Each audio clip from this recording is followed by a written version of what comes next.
Во последното есенско коло на ракометната Суперлига фаворитите одиграа според планот и победнички го заокружи есенскиот дел. Вардар се убедливи 43-22, го декласираше Бутил и го замрзна на 21 гол разлика, а пак Алкалуит без проблеми како на тренинг во автокоманда го освоила Тиквеш со 35-26. Убедлива победа однесе Охрид во езерското дерби со Струга со резултат од 42-25, а пак шампионот Еврофарм Пелестер со 23-37 беше пресилен за пролет.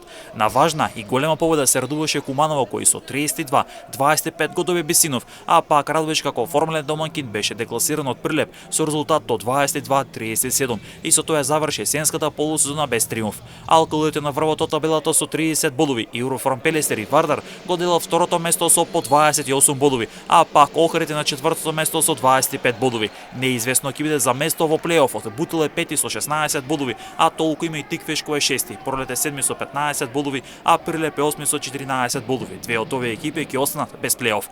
Куманово е девети со 8 бодови, потоа следуваат екипите на Бесинов и Струга со по 6 бодови, а на дното е Радовиш со